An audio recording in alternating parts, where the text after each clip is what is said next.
प्रताप को हरा नहीं सकता, इसलिए उसने हिंदू राजाओं को ही अपने साथ कर लिया। आमेर के राजा उसके साथ हो गए, टोडरमल भी उसके साथ मिल गया, जयसिंह भी उनके साथ हो गया। उसने परिवार के लोगों को ही तुड़वाकर अपने साथ कर लिया। अकबर ने राजपूतों में ही बंटवारा कर दिया, जिसके बाद महाराणा प्रताप अकेले पड़ गए। जिसके बाद उन्होंने ठान लिया कि वो मुगलों को जड़ से उखाड़ फेंकेंगे। जिसके बाद वो अपनी शाही जिंदगी को छोड़कर जंगलों में चले गए और वहां पर जंगली भीलों की सेना बनाई। सोना चांदी और महलों को छोड़कर वो 20 साल मेवाड़ के जंगलों में भटके। जब महाराणा प्रताप ने शाही जिंदगी का त्याग किया था, तब उनके साथ लोहार जाति के हजारों लोग भी जुड़ गए थे। उन्होंने अपना घर बार छोड़ दिया था महाराणा प्रताप के लिए और दिन रात राणा की फौज के लिए तलवारें बनाई थी। उन्हीं लोहारों को राजस्थान के आसपास के एरियाज में गाड़िया लोहार कहा जाता है। मेवाड़ के आदिवासी भील समाज ने हल्दी घाटी में अकबर की सेना को अपनी तीर और तलवारों से रौंद डाला था। वो महाराणा प्रताप को अपना बेटा मानते थे। मेवाड़ के राज चिन्ह में आज भी एक तरफ राजपूत हैं तो दूसरी तरफ भील। महाराणा प्रताप की इसी लीडरशिप से अकबर डरता था। अकबर सेना के मामले में बहुत बड़ा था और महाराणा प्रताप सेना के मामले में बहुत छोटे थे, लेकिन महाराणा प्रताप का वैराग्य बहुत जबरदस्त था। ये जंगल में अपनी सेना और जंगली भीलों के बीच रहा करते थे। उबली सब्जी, कच्चा खाना, घास की रोटी पत्तल पे खाना, जमीन पर सोना, कोई बिस्तरा ना होना, सर पे छाता नहीं और पैरों में जूते नहीं। कितना संघर्ष किया है महाराणा प्रताप ने ताकि उनके लोग सुरक्षित रहें। ऐसा काम कोई बहुत बड़ी पर्सनैलिटी ही कर सकती है।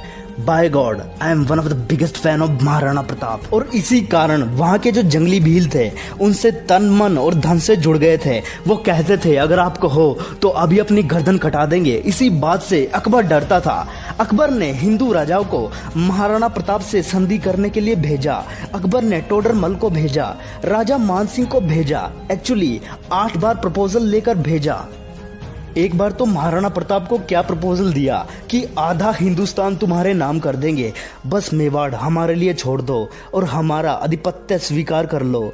लेकिन महाराणा प्रताप क्या बोले, वो तो महाराणा प्रताप है ना। मेवाड़ी सिरदार नील घोड़ारा अश्वार राणा सुने तो जाए। महाराणा प्रताप ने वो प्रपोजल ठुकरा दिया। राजस्थान में आज भी लोग महाराणा प्रताप को भगवान मानते हैं। शायद आप समझ गए होंगे राणा प्रताप को महाराणा प्रताप क्यों बोलते हैं।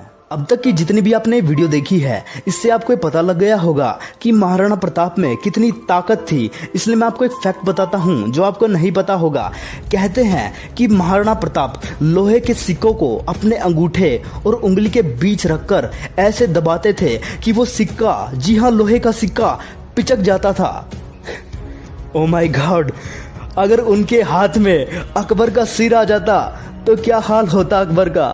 महाराणा प्रताप का इतना ज्यादा खौफ कि एक बार एक अफवाह उड़ गई कि महाराणा प्रताप अपनी हार स्वीकार कर रहे हैं और अकबर का आधिपत्य स्वीकार कर रहे हैं। जिसके बाद अकबर बहुत खुश हुआ और अकबर के राज्य में एक बीकानेर का राजा हुआ करता था जिसका नाम पृथ्वीराज राठौड़ था। अकबर ने पृथ्वीराज को बुलाया और बोला, देखो पृथ्वीराज, क्या खबर आई है।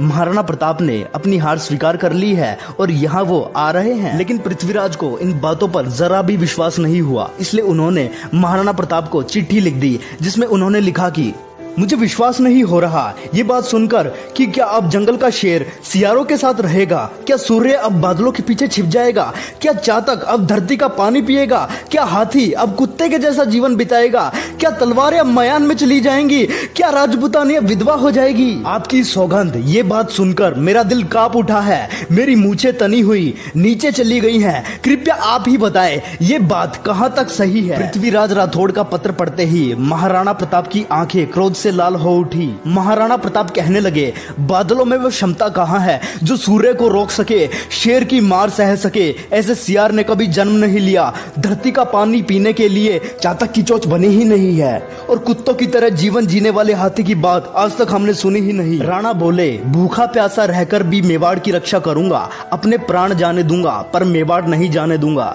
जिसके बाद अकबर को समझ आ गया कि मैं महाराणा प्रताप को हरा नहीं सकता और धोखा देकर हराना ये अकबर की आदत नहीं थी, इसलिए अकबर को महान राजा भी कहा जाता है। जिसके बाद अकबर ने अपना इरादा बदल दिया और इधर मेवाड़ में कुछ हफ्ते बहुत अच्छे बीते। उसी दौरान एक शेर का शिकार करते वक्त महाराणा प्रताप किसी एक्सीडेंट में उनका देहांत हो गया।